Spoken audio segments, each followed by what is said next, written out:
जय Shri Radhe friends, welcome back my YouTube channel. और अभी सुबह के बज रहे हैं 4:30 और सभी लोग सो कर के उठ चुके हैं क्योंकि आपको पता ही है आज है नवरात्रि का पहला दिन। आप सबको हैप्पी नवरात्रि। माता जगत जननी शेरावाली का आशीर्वाद आप सब पर बना रहे और हम सब पर भी बना रहे।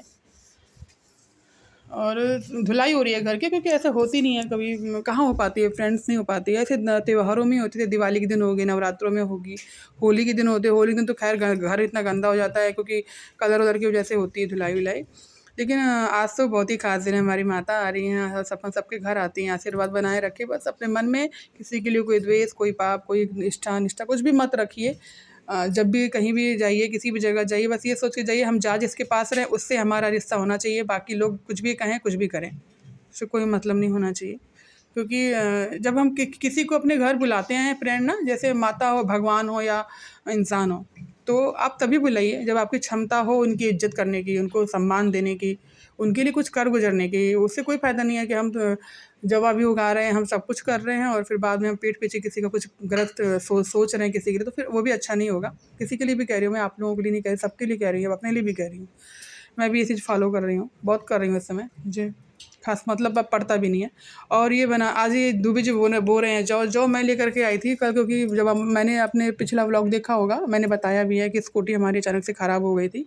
तो उस दुकान में सब कुछ था, अवेलेबल था, मतलब माता का सारा सामान था जो नवरात्रों में चाहिए होता है। तो वहाँ पे जौ का भी पैकेट था 10 रुपए का, तो वही मैं लेकर के आई थी। और ये स्वास्तिक बना रहे हैं, कलश स्थापना होगी। मैंने किसी के मुंह से सुना था कि कलश स्थापना मिट्टी के मटके से करिए तो ज़्यादा अच्छी होती है कलश से, तो इसीलिए ये कर रही हूँ मैं। मुझे ये सब चीज़ें अच्छी लगती हैं जो मतलब नुकसान भी नहीं करेंगी और मतलब अच्छा भी है। ये कलश एक तो क्या होगा, हम इसमें माता के कलश स्थापना भी कर सकते हैं, उसके बाद इस कलश में हम कुछ लगा भी सकते हैं, इसको हम फेंकेंगे नहीं, इसमें कोई पौधा लगा सकते हैं। तो इसीलिए मैंने इनसे कहा था कि आप लेकर के आना। मैं जहाँ लेने गई थी वहाँ पे था नहीं, था तो थोड़ा बहुत उसका बैलेंस नहीं बना था, मतलब बैठ नहीं रहा था वो सही से, इधर-उधर डिसबैलेंस हो रहा था। हमने कहा कि इससे कोई फ़ायदा नहीं, गिर-उर जाएगा, सब बेकार हो जाएगा। तो ये देखिए कलश स्थापना हो गई है और मंदिर की सफाई में मैं लगी पड़ी हूँ, माता की मूर्तियाँ पोंछ रही हूँ और ये बत्ती भिगो रही हूँ मैं। रोज़ ये बत्ती भीग जाती है फ्रेंड तो फिर दिक्कत नहीं होती है। आपको जब भी आपका मन हो आप पूजा करने के लिए डिब्बा ले जाओ, ये मैं टिफ़िन में ही सारा घी और बत्ती इकट्ठा करके रख देती हूँ, तो बच्चों को भी आसानी हो जाती है और हम लोग को भी आसानी हो जाती है पूजा करने में। और माता को नहला-धुला करके गंगा जल से मैंने रख दिया है, ये कलश स्थापना कर रही हूँ मैं। मुझे इतना नहीं पता था फ्रेंड, अब पता चला है कि कलश स्थापना में 2 कसेली, 2 हल्दी, चावल, लौंग, इलायची और फूल, अक्षत ये सब डाल कर के रखना चाहिए, अच्छा होता है। ये सब कहते हैं माता जो घड़े में आती हैं ना, तो उनको ये सब चीज़ चाहिए होती है, शुद्ध चीज़ें होती हैं ना। आपने देखा होगा शादी-ब्याह में भी सुपारी, ये और हल्दी, खड़ी हल्दी, ये सब दूब भी सब चाहिए होता है, शायद इसी वजह से रखा जाता है। और ये माता के लिए मैं माला लाई थी उस दिन, आप लोगों को दिखाया भी था मैंने। 60 रुपए की पड़ी है, शायद मैंने देखा भी नहीं था रेट उस समय पे। मैंने बस सिर्फ़ ले लिया था और वहाँ पे उन्होंने बिल लगा के दे दिया था मेरे को।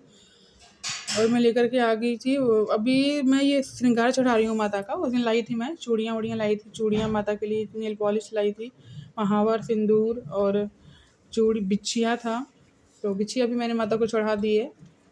और चुन्नी लाई थी मैं, चुन्नी जैसी मैं खोज रही थी, मुझे मिली नहीं। मेरा मन था माता को इस बार डार्क गुलाबी कलर की चुन्नी पहनाने का, यानी कि डार्क पिंक कलर की, बट थी नहीं उनके पास, सिर्फ येलो और रेड में ही थी और ब्लैक थी। ब्लैक चुन्नी कहाँ, काली जी को ओढ़ाई जाती है ब्लैक चुन्नी, सुना है मैंने। तो वही है और ऐसा कुछ भी नहीं है। काली जी भी तो माँ दुर्गा का ही रूप है, बस उनका रूप कालिका का है, उनको भी रेड चुन्नी ही उड़ानी चाहिए, मुझे लगता है ऐसा।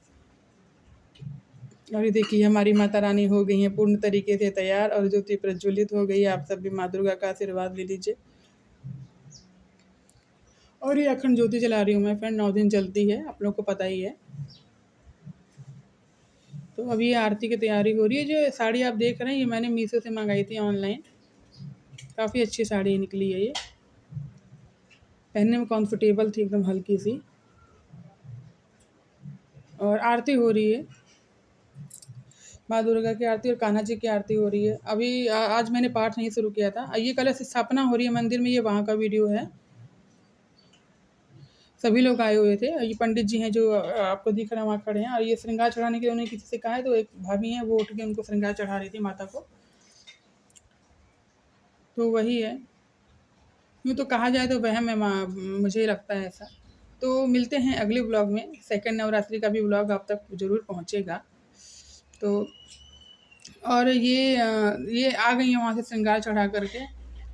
तो अब सॉरी फ्रेंड, क्योंकि मुझे लगा कि शायद वीडियो एंड हो गया है, क्योंकि जिसमें आप लोगों से मैं वॉइस ओवर कर रही हूँ उसमें मुझे पाठ करना है दुर्गा जी का। कल मैंने नहीं किया था, तो सोच रही हूँ आज 3-4 पाठ मैं कर लूँगी इकट्ठा। देखिए मैं भी बैठी हुई हूँ, सभी लोग आए हुए हैं और ये दोपहर का टाइम है। बच्चे बना रहे हैं अपने लिए आलू, ये देखिए आलू फ्राई कर रहे हैं और एक तरफ दूध रखा हुआ है उबलने के लिए इन लोगों ने। छाछ मैंने कहा तो छाछ पी ले, दोनों माने नहीं, पता नहीं शायद मन ना हो, ऐसा हो सकता है। तो यही कर रहे हैं लोग और अपने लिए आलू फ्राई कर रहे हैं, क्योंकि हर्षित सियांशी तो ठीक थी लेकिन हर्षित को बहुत वो फ्रेंड व्रत रहता है ना, वो इतना परेशान कर देगा आपको, इसलिए मैं चाहती हूँ वो व्रत ना रहे। और अगर वो व्रत नहीं रहेगा तो और परेशान करेगा, ये बना दो तो ये नहीं खाऊंगा, ये क्यों बना दिया, मैंने आपसे कहा था ये बनाने के लिए, मैंने तो ये नहीं कि अच्छा अच्छा बना दें, ये नहीं कि अच्छा अच्छा बना दें, ऐसे करता है वो, बहुत ज़्यादा परेशान करता है। वो ज़्यादा परेशान कर रहा था, बस मैं खाऊँ, मुझे भूख लगी है। मैंने उससे कहा था कि जाके दूध लिया दुकान से, पता है क्या कह रहा है, देखिए कैसे बैठा हुआ है ऐसे लग रहा है एनर्जी नहीं है इसके पूरे शरीर में। कह रहा है मेरे में एनर्जी नहीं है, मैं नहीं जाऊँगा। हमने क्यों, तो कह रहा है मेरे से खड़ा नहीं हो जा रहा है। हमने कहा हद हो गई बेटा, एक दिन के ब्रेक में तुमसे खड़ा नहीं हो जा रहा। देखिए कैसे पड़ा है, सो करके आया था फिर वो। ये कैसे लग रहा है आपको, देखिए। तो ये शाम का टाइम है और बना रही हूँ साबूदाने की टिक्की। वैसे तो मेरा काम चल जाता है, मैं नहीं खाती ये, जब मेरा अगर दूबी जी व्रत है तो ही मैं ये सब चीज़ें बनाती हूँ। साबूदाने की टिक्की है, कुट्टू के आटे की टिक्की है, पूड़ी है, सब्जी। वरना मैं अकेले रहती तो मैं ये सब नहीं बनाती हूँ, सिंपल ही अपना आलू उबाल लूँगी, ऐसे ही खा लूँगी। मैं तो बिना नमक के भी खा लेती हूँ, ऐसे बस घी डाला, मिर्च डाली हल्की से, फ्राई करके खा लिया दूध से या उससे छाछ के साथ। खैर चाय तो मैं अब अवॉइड करूँगी, चाय नहीं पीऊँगी, चाय अच्छी नहीं है, मुझे नहीं अच्छा लग रहा, मन नहीं हो रहा है मेरा। मूँगफली बहुत ला के रख दिया है इन्होंने, वही मैं सोच रही हूँ उसका करूँ क्या। अब उसको मैं पन्नी में रख नहीं सकती, मैंने आज एक डिब्बा धुला है जो धूप में रखने दिया है कि सूख जाएगा तो मैं इसमें डाल दूँगी, मूँगफली ख़राब ना हो बाहर। और ये चटनी बनाने की मैं तैयारी कर रही हूँ कि इसमें कटर में पीस दूँ। अब धीरे-धीरे जैसे मेरे पास व्यवस्था होगी, मैं सोच रही हूँ कि नवरात्रों के लिए हर एक चीज़ मैं अलग रखूँगी। जैसे मिक्सी हुई या मतलब ये कटर हुआ, मतलब जो चीज़ें शुद्ध बनानी है मुझको मैं वो करूँ, क्योंकि ये बहुत पहले का हमारे पास है। और ये लहसुन प्याज़ हमने अभी 1 डेढ़ साल हुआ है छोड़े हुए, 1.5-2 साल। तो उसके पहले सब यूज़ हो चुका है। ये गन्ने का रस ये लोग ले रहे हैं, गए थे ये हर्षित और हर्षित के पापा, क्योंकि सनफ्लावर ऑयल यहाँ मिल नहीं रहा था, बहुत मुश्किल से मिला है इन लोगों को, कहीं गए हैं लोग बाहर, शायद काली नगर की तरफ गए हैं, वहाँ मिला है। और ये श्रेयांशी बना रही हैं, उसकी टिक्की की तैयारी कर रही है, बना रही है, एक तरफ कढ़ाई में रखा है उसने पकने के लिए। फिर मेरे पास आके कह रही है मम्मी मेरे से नहीं बन रही है। फिर मैंने आकर के बनाई तो फिर सही बन गई, ऐसा नहीं था, बन जा रही थी। थोड़ा बच्चा है ना, थोड़ा डर जाती है। तो मिलते हैं अगले